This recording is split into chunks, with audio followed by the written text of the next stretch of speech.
Okay, targeted individuals and this little street theater, like gang stalking that they do, and how they have family members or just strangers pass comments that pertains to you when they do it very subtly. Now, this is at a wedding of one of my cousin that I recently went to. It's in New Jersey, and it was in New Jersey in July 2018. And this is like, I think, um, the second day, um, and this is the priest that was making, like doing the puja thing and all the ceremonial thing.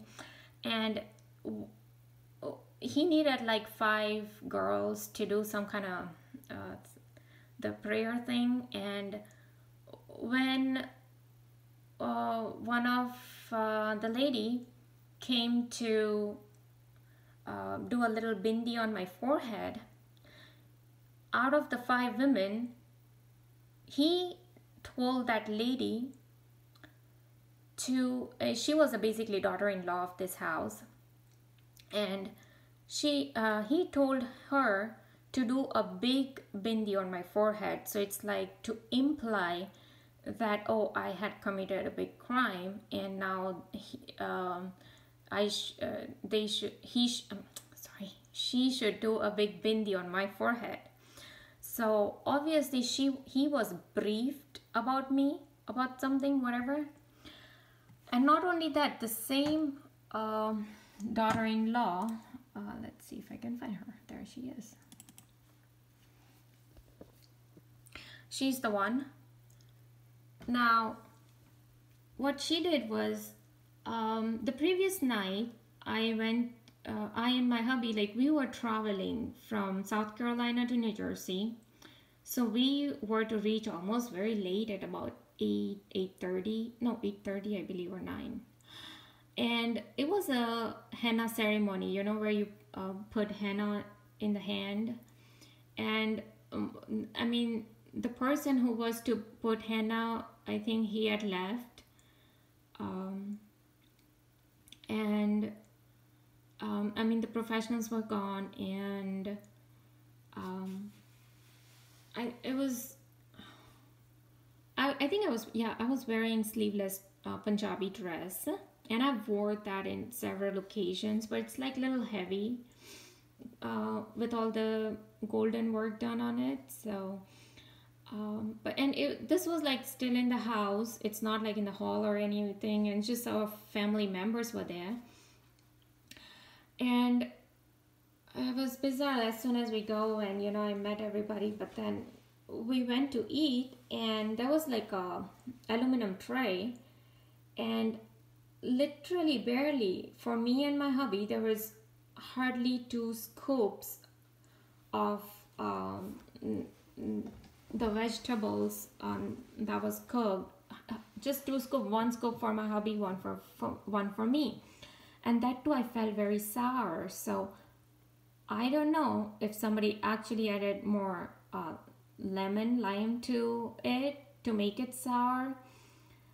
But then it was so bizarre. Like, I definitely could not even think of asking anybody, because I didn't want to shame them or humiliate them, thinking that, I mean, literally, she said that, somebody said that, is there enough veggie, the veggie vegetables in it? And she's like, yeah, there's enough. And I keep looking at the tray. I'm like, I can barely scoop anything in there, literally.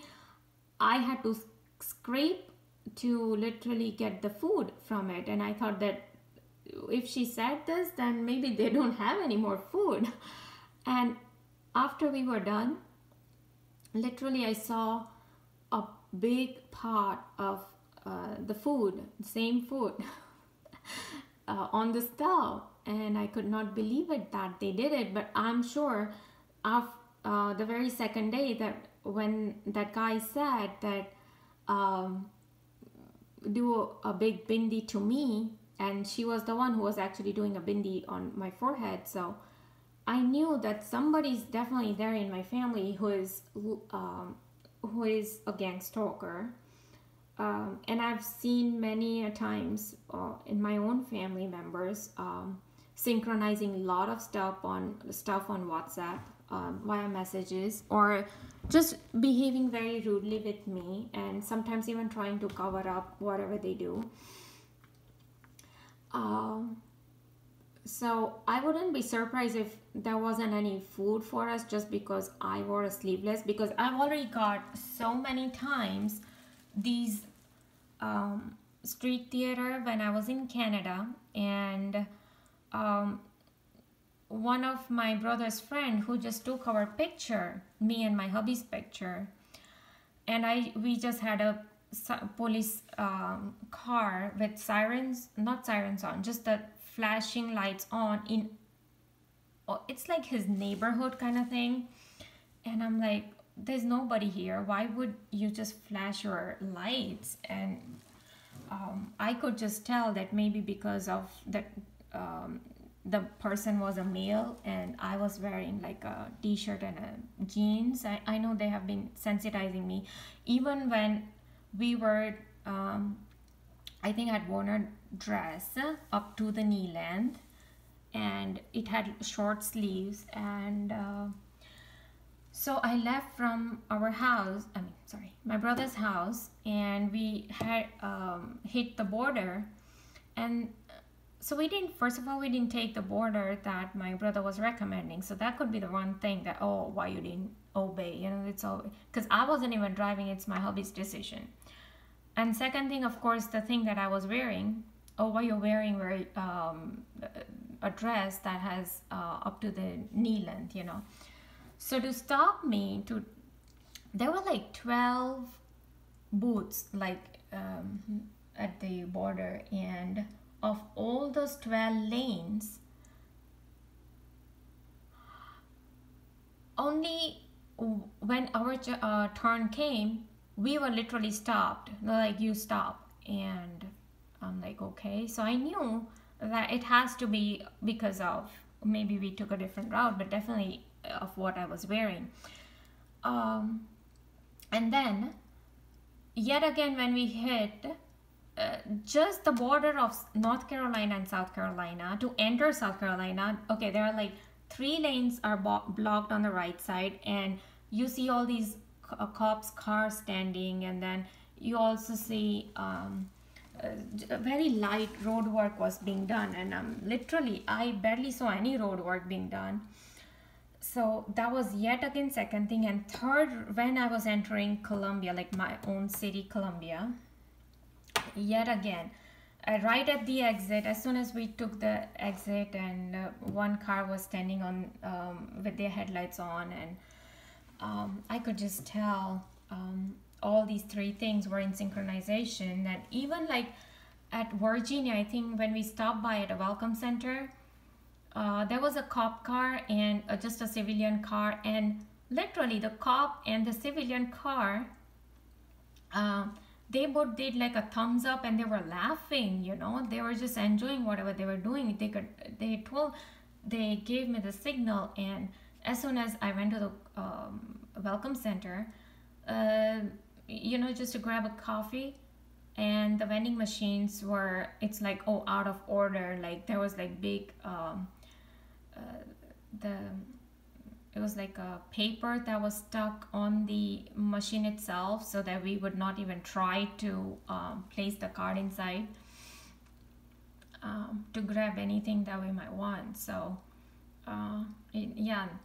And yet again, I was sensitized by what I was wearing. Is at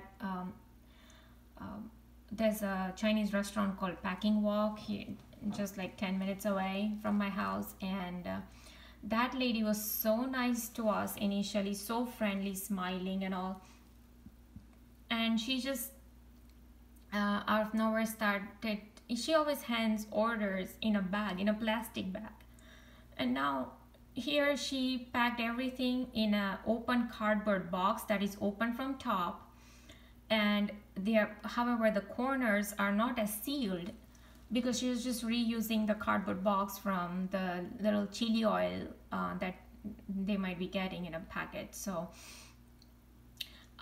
So it was a way to tell, oh, not wear this and come here. And I think back then I was wearing again a dress, but it had like a cardigan on top of it, and it was like nighttime, 8 o'clock almost or something like that. And um, I was just to head in and come out.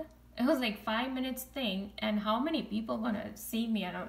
And what for? Like I see all these people wearing shorts, wearing sleeveless, and they're married, they have kids, and they call people. They are like, okay, and here I just wear, and somebody wants to dictate. And who was it? My ex was definitely like that, very or orthodox mentality, very very orthodox. Also, so and so does not want you, so you will not wear this. So now this lady handing me this cardboard box, it means, okay, so if I hold it, the chili oil can spill on my dress, okay, or a soup or anything can spill, any gravy can spill and spoil my dress. And that was she did it almost 3 times, I believe.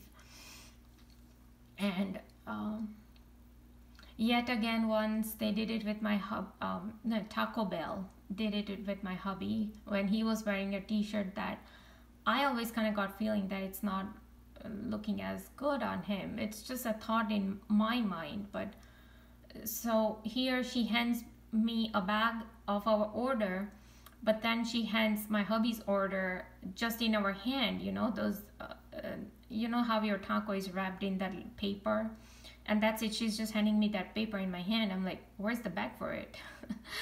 And then she grabs another bag and gives us another bag. But it's very organized. They to let you know. And now I know that these family members are on this. And yet again, another day, my aunt, who sponsored us and everything, like I was actually uploading a video of sexual predator, like how they were accusing me of sexual predator. And I think I just I just sent a text message on WhatsApp to my aunt. I think she was just worried about the hurricane Florence. So I think I was just replying her back. And right when I was uploading this video, all she did was like give me a thumbs up on WhatsApp. Like she got my message, but then I don't know if this has like this little subtle meaning to it, that yeah, oh yeah, you are a sexual predator, you know. And yet again, my nephew who came here to stay, weirdly I saw his YouTube channel, and he's just 10 years old, but I saw his YouTube channel and some of his email that would not email, but I think the YouTube channel and the game center. Yeah, I think the game that he was playing. So one of the name was like Unsounder Crab 83. Okay, Unsounder Crab 83. And I'm like, why would he use 83? Now that's my birth year. So it's like very subtle messages that they give. And yet again, there was this another profile name. Yet again, like they were playing on I think it's called Roblox Player, and he had started to download all these different games I was playing. But I was surprised to even see the profile name as XXX Princess 83 yet again, or something like that. So my own family members are giving the same hints as the strangers are giving me. So they are actually telling me that yes, they are involved in this gang stalking thing. And I wouldn't be surprised if my brother had he had an accident a few years ago, and maybe he was asked to be a part of this, or else, you know, maybe they were threatened or something, I don't know. But that might make sense, that they are not even calling me as often as they used to now.